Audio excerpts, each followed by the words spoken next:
سرکار کا 1 سال مکمل ہوا ہے.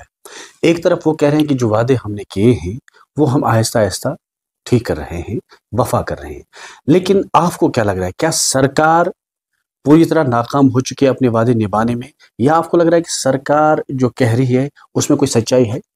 دیکھیے میری آپ بات سنیں، اس کے دو پہلو ہیں. ایک کہ سرکار کیسی چل رہی ہے، اور دو جو انہوں نے وعدے کیے ہیں. وعدے میں تو 0 on 100.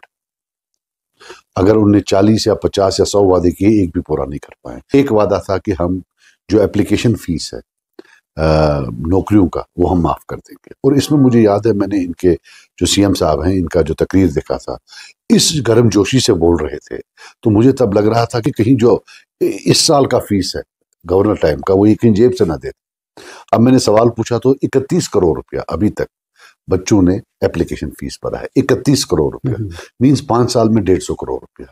پہلا جھوٹ. اور انہوں نے بولا ہے اس سوال میں نے پوچھا ہے کہ کیا آپ یہ ان کو واپس دیں گے کیونکہ آپ کا الیکشن کا پرومس تھا، یہ میں نے سوال میں پوچھا ہے، تو انہوں نے بولا ایسا کچھ نہیں ہے. کیا آپ یہ معاف کریں گے؟ نہیں، ایسا کچھ نہیں ہے. مینز کہ آنے والے 5 سال میں ایک جھوٹ 150 کروڑ کا. یہ ابھی ایک چھوٹا جھوٹ ہے، یہ بڑا جھوٹ نہیں ہے. یعنی کہ آپ کہہ رہے ہیں کہ سرکار ناکام ہے اس وقت پوری طرح، عمر عبداللہ والی قیادت والے؟ ناکام نہیں ہے، نان ایگزسٹنٹ. گراؤنڈ پر کہیں نہیں دکھتا ہے کہ یہ. پھر اب آپ دوسرا بولیں گے کہ یہ ڈوئل پاور ہے، بولیں گے نا آپ، یہ آپ کا دوسرا سوال ہوگا. مجھے بتائیے، اربن ڈیولپمنٹ ہے، ایگریکلچرل ڈپارٹمنٹ ہے، ہارٹیکلچرل ڈپارٹمنٹ ہے، فائنانس ڈپارٹمنٹ ہے، اس میں رولز چینج کرنے تو انقلاب آ جائے گا. جو دبئی آج دیکھ رہے ہیں، اگر وہاں کے جو بادشاہ ہیں اگر وہ رولز چینج نہیں کرتے، آج کی دبئی نہیں ہوتی. اس میں تو کوئی پرابلم نہیں ہے، جا کے کر لیں، اسٹرکچرل چینجز لائیں. Government does not have to do anything. Government is an enabling institution. Enabling institution ہوتی ہے. کشمیری قوم کو ایک بار رولز دے، لبرلائزڈ رولز، ڈی ریگولیشن دے دے. آپ دیکھیے وہ کیا کریں گے، یہاں کیا ورلڈ کلاس انفراسٹرکچر کریٹ کریں گے. اٹ از پیپل جو پرائیویٹ سیکٹر ہے یہاں، کیونکہ گورنمنٹ نوکریاں تو آپ نے بند کر دی، جو بچی ہوئی ہے وہ آپ پرائیویٹائز کر رہے ہیں. لیکن اگر کوئی پرائیویٹ سیکٹر چل رہا ہے وہ ڈسپائٹ گورنمنٹ چل رہا ہے، گورنمنٹ کے باوجود، نہ کہ گورنمنٹ کی وجہ سے. گورنمنٹ صرف جو ہے پرابلمز کریٹ کر رہی ہے.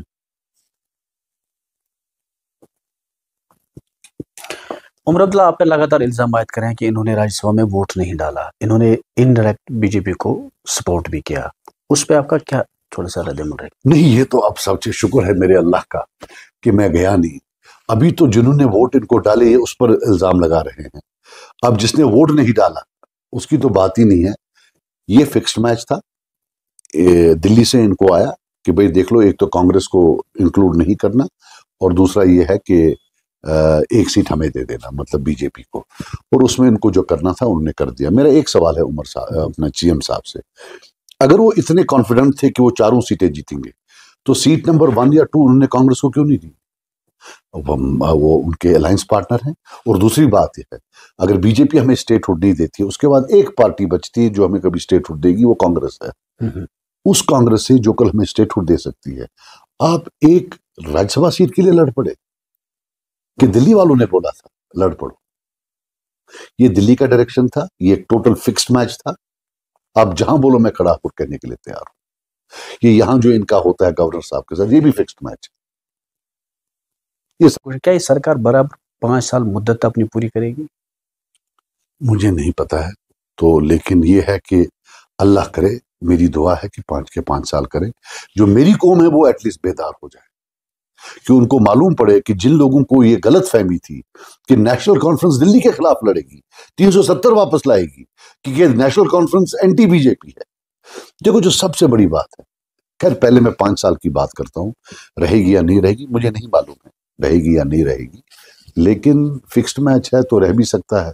فکسڈ میچ میں یہ بھی ہو سکتا ہے کہ صاحب ہم بہت ذلیل ہو رہے ہیں، کچھ کریے، ہم کو اتار دیجئے. مجھے لگتا ہے اینڈ پر یہ ان کو بھیک مانگنے جائیں گے کہ صاحب ہمیں اتار دو، کچھ کر دو، ہمیں کریڈیبلٹی ریسٹور کرو. کیونکہ ہم نے ایک فکسڈ میچ پری الیکشن بھی تھا، تب ہم بول نہیں پا رہے تھے.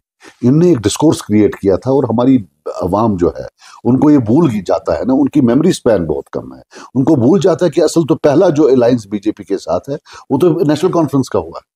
اور اس وقت جب بی جے پی کو کوئی ٹچ کرنے کے لیے تیار نہیں تھا پورے ہندوستان میں، مطلب مسلمانوں میں especially. The first big Muslim to team up with BJP outside BJP was the Abdullah family. یہ this will always be there. اب یہاں کی جو میڈیا ہے وہ سوئی رہتی ہے تو اس سے زیادہ ہمارے لوگ سوئے رہتے ہیں. لیکن یہ ہے کہ فکسڈ میچ پہلے دن سے تھا، ان کو گلوریفائی کیا. جیسے کہ آپ ای ڈی ریٹس دیکھیں، الیکشن سے پہلے روز فاروق صاحب کو بلاتے تھے. آج وہ ای ڈی کہاں چلی گئی؟ آپ کو دیکھی کہیں؟ تو وہ ای ڈی کیا ڈرانے کے لیے تھی؟ ڈرانے کے لیے ہوتی تو جیل ڈال دیتے، وہاں جیل میں تو برا لی انہوں نے. اس کا مطلب ہے گلوریفائی کرنے کے لیے کہ دیکھو یہ کھڑے ہوئے ہیں بی جے پی کے خلاف، باقی سب ملے ہوئے. ورنہ بتائیں وہ ای ڈی والے کہاں گئے؟ اب میں نے انٹرویو دیا، ہو سکتا ہے آپ دکھانے کے لیے بھیج دیں کبھی، بٹ ان دنوں تو مجھے لگتا ہے ہر مہینے میں آتے تھے. یہ فاروق صاحب سمن فار بائی ای ڈی، فاروق صاحب سمن فرام ای ڈی. پھر وہ باہر آتے تھے، پھر وہ بولتے تھے میں ڈرنے والا نہیں ہوں.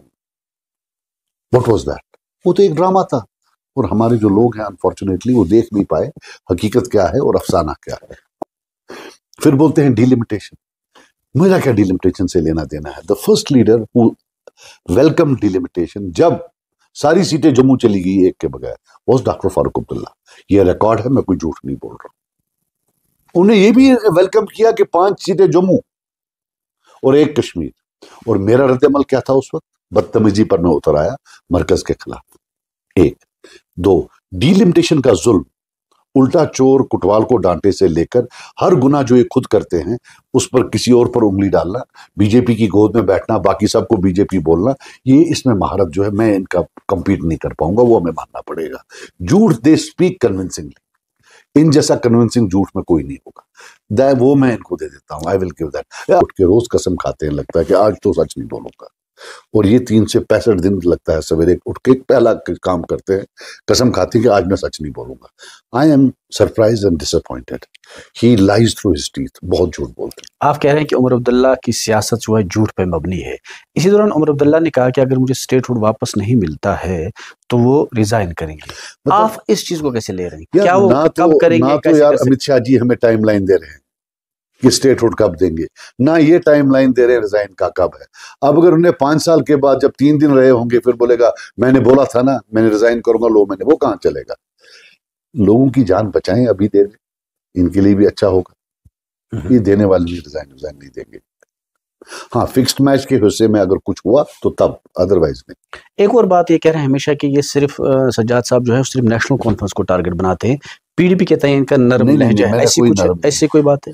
نہیں، ایسا کچھ نہیں ہے. میں ہمارا کچھ نہیں، ہم تو ایسا کچھ نہیں. ہم الحمدللہ قتل میں تو ہم دونوں کو سیم مانتے ہیں، دونوں کا سیم ہوگا. بلائنڈنگس میں تھوڑا پی ڈی پی کا زیادہ ہے، انہوں نے اندھے زیادہ کیے ہوئے. تو باقی جو کلنگس ہیں، کلنگس میں تو مجھے لگتا ہے سیم ہوں گے. بلکہ اس میں بھی اگر 90s دیکھیں جب مفتی صاحب ہوم منسٹر تھے تو تب تو تھوڑا پلہ باری پی ڈی پی کا ہی. لیکن سویلین کلنگس میں آئی تھنک یہ آگے ہیں، پی ڈی اور پی ایس اے میں این سی آگے ہے. اب کیا کروں یار، یہ تو قوم کو بھی دیکھنا چاہیے.